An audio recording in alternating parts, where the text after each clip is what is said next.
science delusion is the belief that science already understands the nature of reality in principle, leaving only the details to be filled in.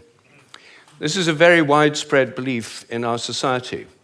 It's the kind of belief system of people who say, I don't believe in God, I believe in science. It's a belief system which has now been spread to the entire world. But there's a conflict in the heart of science between science as a method of inquiry based on reason, evidence, hypothesis, and collective investigation, and science as a belief system or a worldview.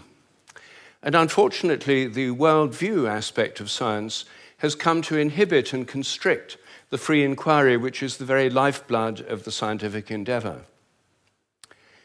Since the late 19th century, science has been conducted under the aspect of a belief system or worldview, which is essentially that of materialism, philosophical materialism.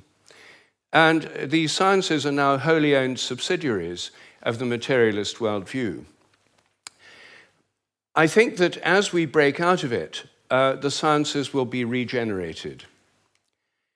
What I do in my book, The Science Delusion, which is called Science Set Free in the United States, is take the 10 dogmas or assumptions of science and turn them into questions, seeing how well they stand up if you look at them scientifically. None of them stand up very well. What I'm going to do is first run through what these 10 dogmas are, and then I'll only have time to discuss one or two of them in a bit more detail. But essentially, the 10 dogmas, which are the default worldview of most educated people all over the world, are first that nature is mechanical or machine-like. The universe is like a machine, animals and plants are like machines, we're like machines. In fact, we are machines. We're lumbering robots, in Richard Dawkins' vivid phrase, with brains that are genetically programmed computers. Second, matter is unconscious. The whole universe is made up of unconscious matter. There's no consciousness in stars, in galaxies, in planets, in animals, in plants, and there ought not to be any in us either, if this theory is true. So a lot of the philosophy of mind over the last 100 years is trying to prove that we're not really conscious at all. So the matter's unconscious, then the laws of nature are fixed. This is dogma 3. The laws of nature are the same now as they were at the time of the Big Bang, and they'll be the same forever. Not just the laws, but the constants of nature are fixed, which is why they're called constants. Dogma 4, the total amount of matter and energy is always the same.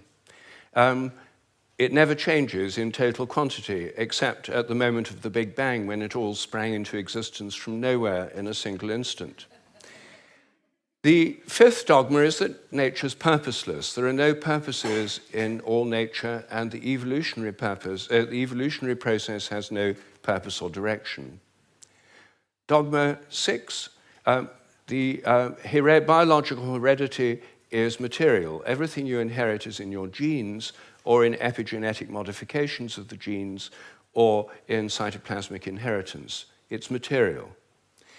Dogma 7, memories are stored inside your brain as material traces.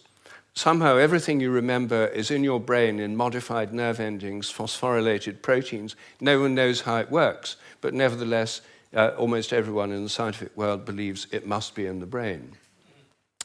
Dogma 8, your mind is inside your head. All your consciousness is the activity of your brain and nothing more. Dogma 9, which follows from dogma 8, psychic phenomena like telepathy are impossible. Your thoughts and intentions cannot have any effect at a distance because your mind's inside your head. Therefore, all the apparent evidence for telepathy and other psychic phenomena is illusory. People believe these things happen, but it's just because they don't know enough about statistics, or they're deceived by coincidences, or it's wishful thinking. And dogma 10, mechanistic medicine is the only kind that really works. That's why governments only fund research into mechanistic medicine and ignore complementary and alternative therapies. Those can't possibly really work because they're not mechanistic. They may appear to work because people would have got better anyway, or because of the placebo effect. But the only kind that really works is mechanistic medicine. Well, this is the default worldview, which is held by almost all educated people all over the world. It's the basis of the educational system, the National Health Service, the Medical Research Council, governments, and it's just the default worldview of educated people. But I think every one of these dogmas is very, very questionable. And when you look at it, they fall apart. I'm going to take first the idea that the laws of nature are fixed. This is a hangover from an older worldview before the 1960s, when the Big Bang theory came in. People thought that the whole universe was eternal, governed by eternal mathematical laws. When the Big Bang came in, then that assumption continued, even though the Big Bang revealed a universe that's radically evolutionary, about 14 billion years old, growing and developing and evolving for 14 billion years, growing and cooling, and more structures and patterns appear within it. But the idea is all the laws of nature were completely fixed at the moment of the Big Bang, like a cosmic Napoleonic code. As my friend Terence McKenna used to say, modern science is based on the principle, give us one free miracle and we'll explain the rest. And the one free miracle is the appearance of all the matter and energy in the universe and all the laws that govern it from nothing in a single instant. Well, in an evolutionary universe, why shouldn't the laws themselves evolve? After all, human laws do, and the idea of laws of nature is based on a metaphor with human laws. It's a very anthropocentric metaphor. Only humans have laws. In fact, only civilized societies have laws. As C.S. Lewis once said, to say that a stone falls to earth because it's obeying a law makes it a man and even a citizen. It's a metaphor that we've got so used to, we forget it's a metaphor. In an evolving universe, I think a much better idea is the idea of habits. I think the habits of nature evolve. The regularities of nature are essentially habitual. This was an idea put forward at the beginning of the 20th century by the American philosopher C.S. Peirce. And it's an idea which various other philosophers have entertained, and it's one which I myself have developed into a scientific hypothesis, the hypothesis of morphic resonance, which is the basis of these evolving habits. According to this hypothesis, everything in nature has a kind of collective memory. Resonance occurs on the basis of similarity. As a young giraffe embryo grows in its mother's womb, it tunes in to the morphic resonance of previous giraffes. It draws on that collective memory. It grows like a giraffe, and it behaves like a giraffe because it's drawing on this collective memory. It has to have the right genes to make the right proteins, but genes, in my view, are grossly overrated. They only account for the proteins that the organism can make, not the shape or the form or the behavior. Every species has a kind of collective memory. Even crystals do. This theory predicts that if you make a new kind of crystal for the first time, the very first time you make it, it won't have an existing habit. But once it crystallizes, then the next time you make it, there'll be an influence from the first crystals to the second ones all over the world by morphic resonance. It'll crystallize a bit easier. The third time, there'll be an influence from the first and second crystals. There is, in fact, good evidence that new compounds get easier to crystallize all around the world, just as this theory would predict. It also predicts that if you train animals to learn a new trick, for example, rats learn a new trick in London, then all around the world, rats of the same breed should learn the same trick quicker just because the rats have learned it here. And surprisingly, there's already evidence that this actually happens. Anyway, that's my own hypothesis in a nutshell of morphic resonance. Everything depends on evolving habits, not on fixed laws. But I want to spend a few moments on the constants of nature too, because these are, again, assumed to be constant. Things like the gravitational constant, the speed of light, are called the fundamental constants. Are they really constant? Well, when I got interested in this question, I tried to find out.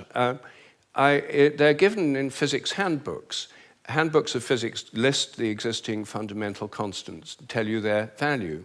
But I wanted to see if they'd changed, so I got the old volumes of physical handbooks. I went to the Patent Office Library here in London, and they're the only place I could find that kept the old volumes. Normally people throw them away when the new values come out.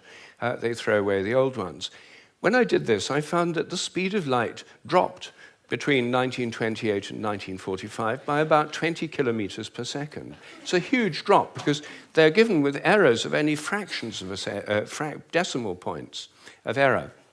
And yet, all over the world, it dropped, and they were all getting values very similar to each other with tiny errors. And then in 1945, it went up, 48, it went up again. And then people started getting very similar values again. I was very intrigued by this, and I couldn't make sense of it. So I went to see the head of metrology at the National Physical Laboratory in Teddington. Metrology is the science in which people measure constants. And I asked him about this. I said, what do you make of this drop in the speed of light between 1928 and 1945? And he said, oh dear, he said, you've uncovered the most embarrassing episode in the history of our science. So I said, well, could the speed of light have actually dropped? And that would have amazing implications if so. He said, no, of course it couldn't have actually dropped. It's a constant. So, well then how do you explain the fact everyone was finding it going much slower during that period? Is it because they were fudging their results to get what they thought other people should be getting, and the whole thing was just produced in the minds of physicists? We don't like to use the word fudge. I said, well, what do you prefer? He said, well, we prefer to call it intellectual phase locking.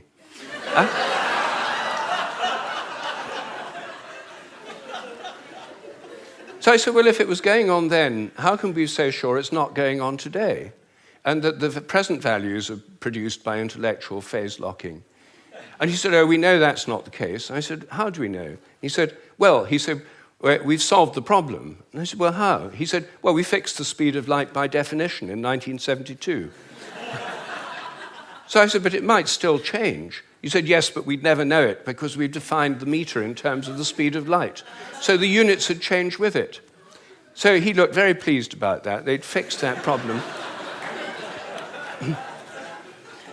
But I said, well, then what about big G, the gravitational constant known in the trade as big G? It's written with a capital G, Newton's universal gravitational constant. That's varied by more than 1.3% in recent years. And it seems to vary from place to place and from time to time. And he said, oh, well, those are just errors. And unfortunately, there are quite big errors with big G. So I said, well, what if it's really changing? I mean, perhaps it is really changing. And then I looked at how they do it. What happens is they measure it in different labs. They get different values on different days, and then they average them. And then other labs around the world do the same, and they come out usually with a rather different average. And then the International Committee on Metrology meets every 10 years or so and average the ones from labs around the world to come up with the value of big G. But what if G were actually fluctuating? What if it changed? There's already evidence, actually, that it changes throughout the day and throughout the year. What if the Earth, as it moves through the galactic environment, went through patches of dark matter or other environmental factors that could alter it? Maybe they all change together. What if these errors are going up together and down together? For more than 10 years, I've been trying to persuade metrologists to look at the raw data. In fact, I'm now trying to persuade them to put it online on the internet with the dates and the actual measurements and see if they're correlated, to see if they're all up at one time, all down at another. If so, they might be fluctuating together, and that would tell us something very, very interesting. But no one has done this. They haven't done it because G is a constant. There's no point looking for changes. You see, here's a very simple example of where a dogmatic assumption actually inhibits inquiry. I myself think that the constants may vary quite considerably, within narrow limits, but they may all be varying. And I think the day will come when scientific journals like Nature have a weekly report on the constants, like stock market reports in newspapers. You know, this week, big G was slightly up, the charge on the electron was down, the speed of light held steady, and so on. That's one area, just one area where I think thinking less dogmatically could open things up. One of the biggest areas is the nature of the mind. This is the most unsolved problem, as Graham just said, that science simply can't deal with the fact we're conscious. And it can't deal with the fact that our thoughts don't seem to be inside our brains. Our experiences don't all seem to be inside our brain. Your image of me now doesn't seem to be inside your brain, yet the official view is there's a little Rupert somewhere inside your head, and everything else in this room is inside your head. Your experience is inside your brain. I'm suggesting actually that vision involves an outward projection of images. What you're seeing is in your mind, but not inside your head. Our minds are extended beyond our brains in the simplest act of perception. I think that we project out the images we're seeing, and these images touch what we're looking at. If I look at you from behind, you don't know I'm there. Could I affect you? Could you feel my gaze? There's a great deal of evidence that people can. The sense of being stared at is an extremely common experience, and recent experimental research suggests it's real. Animals seem to have it too. I think it probably evolved in the context of predator-prey relationships. Prey animals that could feel the gaze of a predator would survive better than those that couldn't. This would lead to a whole new way of thinking about ecological relationships between predators and prey, also about the extent of our minds.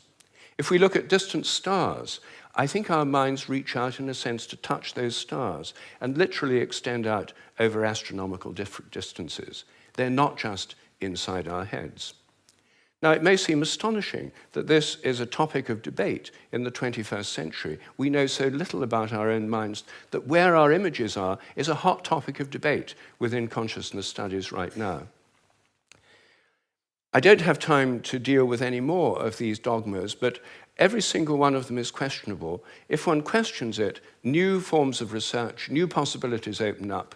And I think as we question these dogmas that have held back science so long, science will undergo a reflowering, a renaissance. I'm a total believer in the importance of science. I've spent my whole life as a research scientist, my whole career.